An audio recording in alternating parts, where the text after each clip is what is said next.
Setelah itu, Yesus menyeberangi danau Galilea, yaitu danau Tiberias. Banyak orang mengikuti dia karena mereka melihat tanda-tanda ajaib yang dia lakukan terhadap orang-orang sakit. Kemudian, Yesus naik ke atas bukit dan duduk di sana bersama murid-muridnya. Pada saat itu, perayaan Paskah orang Yahudi sudah dekat. Sambil memandang ke sekelilingnya dan melihat orang banyak datang kepadanya, Yesus berkata kepada Filipus, "Di manakah kita dapat membeli roti supaya orang-orang itu dapat makan?" Yesus mengatakan hal itu untuk menguji Filipus karena sebenarnya dia sendiri tahu apa yang akan dia lakukan. Filipus menjawab, "Roti seharga 200 dinar tidak akan cukup untuk mereka, sekalipun masing-masing hanya mendapat sepotong kecil." Salah seorang muridnya, yaitu Andreas, saudara Simon Petrus, berkata kepada Yesus, "Di sini ada seorang anak yang mempunyai 5 roti jelai dan 2 ikan, tetapi apa artinya itu untuk orang sebanyak ini?" Yesus berkata, "Suruhlah semua orang untuk duduk."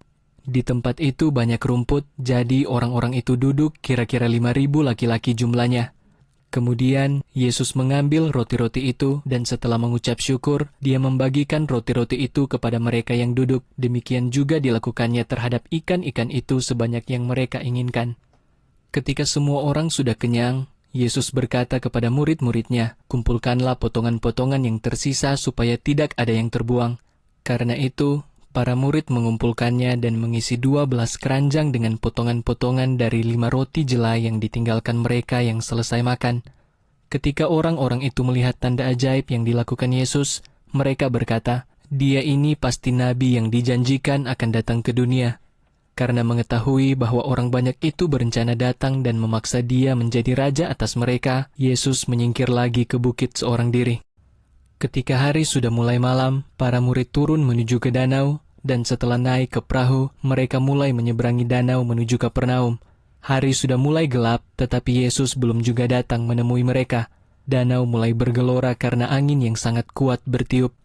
Kemudian, ketika mereka telah mendayung perahu sejauh sekitar 25 atau 30 stadia, mereka melihat Yesus berjalan di atas danau dan mendekati perahu sehingga mereka ketakutan. Namun, Yesus berkata kepada mereka, "Ini aku, jangan takut." Setelah itu, mereka mau menaikkan dia ke dalam perahu, dan tiba-tiba perahu itu sudah sampai ke tempat yang mereka tuju. Keesokan harinya, orang banyak yang masih berdiri di seberang danau melihat bahwa tidak ada perahu lain di situ, kecuali satu perahu saja yang murid-murid telah masuk ke dalamnya. Namun, Yesus tidak ikut masuk ke dalam perahu itu bersama dengan para muridnya yang telah berangkat sendiri. Datanglah perahu-perahu lain dari Tiberias ke dekat tempat orang-orang itu makan roti setelah Tuhan mengucap syukur.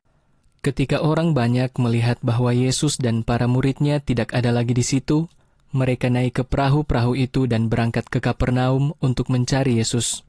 Sewaktu orang banyak itu menemukan Yesus di seberang danau, mereka bertanya kepadanya, "Rabi, kapan engkau tiba di sini?" Yesus menjawab mereka dan berkata, "Sesungguhnya, Aku berkata kepadamu, kamu mencari aku bukan karena kamu telah melihat tanda-tanda ajaib, melainkan karena kamu telah makan roti sampai kenyang. Jangan bekerja untuk mencari makan yang dapat binasa, melainkan untuk makanan yang dapat bertahan sampai hidup yang kekal, yang Anak Manusia akan berikan kepadamu, karena kepada Anak Manusia itu, Bapa yaitu Allah, telah memberikan pengesahannya." Lalu orang banyak itu bertanya kepada Yesus, "Apa yang harus kami lakukan supaya kami mengerjakan pekerjaan yang dikehendaki Allah?" Yesus menjawab dan berkata kepada mereka, "Inilah pekerjaan yang diinginkan Allah. Percayalah kepada Dia yang sudah diutus Allah." Mereka bertanya kepadanya, "Kalau begitu, tanda ajaib apakah yang akan engkau lakukan supaya kami melihat dan percaya kepadamu? Pekerjaan apa yang engkau lakukan? Nenek moyang kami makan mana di padang belantara seperti yang tertulis, Ia memberi mereka roti dari surga untuk dimakan." Yesus berkata kepada mereka, "Sesungguhnya aku berkata kepadamu, bukan Musa yang memberimu roti dari surga, melainkan Bapa-Kulah yang memberimu roti yang sejati dari surga. Sebab roti dari Allah adalah Dia yang turun dari surga dan memberi hidup kepada dunia." Mereka berkata kepadanya, "Tuhan, berilah kami roti itu senantiasa." Yesus berkata kepada mereka, "Akulah roti hidup, orang yang datang kepadaku tidak akan lapar lagi, dan orang yang percaya kepadaku tidak akan haus lagi. Akan tetapi, aku telah mengatakan kepadamu bahwa sekalipun kamu sudah melihat aku, kamu tetap tidak percaya. Semua yang diberikan Bapa kepadaku akan datang kepadaku, dan yang datang kepadaku tidak akan pernah aku usir. Sebab aku turun dari surga bukan untuk melakukan kehendakku sendiri, melainkan kehendak Dia yang mengutus aku. Dan inilah kehendak Dia yang mengutus aku, supaya semua yang telah diberikannya kepadaku itu tidak ada yang hilang, tetapi aku bangkitkan pada akhir zaman. Sebab inilah kehendak Bapa-Ku, bahwa setiap orang yang melihat Anak dan percaya kepadanya akan mendapatkan hidup kekal, dan aku akan membangkitkan dia pada akhir zaman.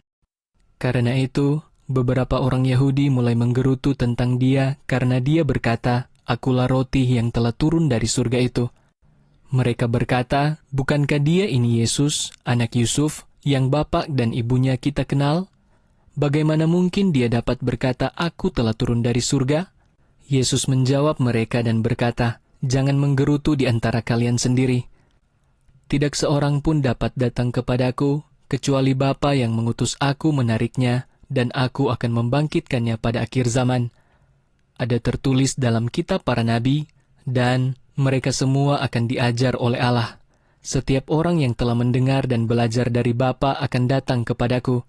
Hal itu bukan berarti ada orang yang sudah pernah melihat Bapa kecuali dia yang datang dari Allah. Dialah yang telah melihat Bapa. Aku berkata kepadamu, sesungguhnya setiap orang yang percaya memiliki hidup kekal.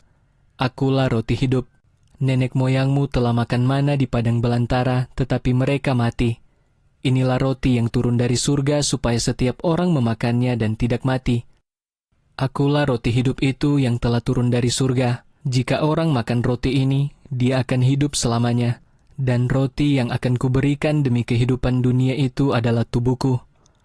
Orang-orang Yahudi mulai berdebat satu sama lain. Mereka berkata, "Bagaimana bisa orang ini memberikan tubuhnya untuk dimakan?" Yesus berkata kepada mereka, "Aku berkata kepadamu, sesungguhnya jika kamu tidak makan tubuh Anak Manusia dan meminum darahnya, kamu tidak memiliki hidup di dalam dirimu. Setiap orang yang makan dagingku dan minum darahku memiliki hidup kekal, dan aku akan membangkitkan dia pada akhir zaman. Sebab dagingku adalah makanan yang sejati, dan darahku adalah minuman yang sejati. Siapa yang makan dagingku dan minum darahku tinggal di dalam aku dan aku di dalam dia. Seperti Bapa yang hidup mengutus aku, dan aku hidup oleh karena Bapa, demikian juga dia yang memakan aku, dia akan hidup karena aku. Inilah roti yang turun dari surga, bukan roti seperti yang dimakan nenek moyangmu dan mereka mati. Orang yang makan roti ini akan hidup selama-lamanya." Yesus mengatakan semuanya ini di Kapernaum saat dia mengajar di sinagoge. Ketika banyak dari murid-murid mendengar hal ini, mereka berkata, "Ajaran ini terlalu keras. Siapa yang sanggup menerimanya?" Karena mengetahui bahwa para pengikutnya menggerutu tentang hal itu, Yesus berkata kepada mereka, "Apakah perkataanku ini membuatmu tersinggung? Kalau begitu, bagaimana jika kamu melihat Anak Manusia naik kembali ke tempat asalnya? Rohlah yang memberi hidup, sedangkan daging tidak berguna sama sekali. Perkataan-perkataan yang kukatakan kepadamu adalah roh dan hidup. Akan tetapi ada beberapa di antara kamu yang tidak percaya. Sebab dari semula Yesus tahu siapa yang tidak percaya dan siapa yang akan mengkhianati dia." Yesus berkata, "Itulah sebabnya aku mengatakan kepadamu bahwa tidak seorang pun dapat datang kepadaku, kecuali hal itu dikaruniakan kepadanya oleh Bapa." Sejak saat itu, banyak pengikutnya mengundurkan diri dan berhenti mengikuti dia. Karena itu, Yesus berkata kepada ke-12 muridnya, "Apakah kamu juga ingin pergi?" Simon Petrus menjawab dia, "Tuhan, kepada siapakah kami akan pergi? Engkaulah yang memiliki perkataan kehidupan kekal. Kami telah percaya dan mengenal Engkau, bahwa Engkaulah yang kudus dari Allah." Yesus menjawab mereka, "Bukankah aku sendiri yang memilih kamu 12 orang ini? Meski demikian, salah satu dari kamu adalah iblis." Yang dia maksud adalah Yudas, anak Simon Iskariot, sebab Yudas adalah salah satu dari ke-12 murid itu, tetapi dia akan mengkhianati Yesus.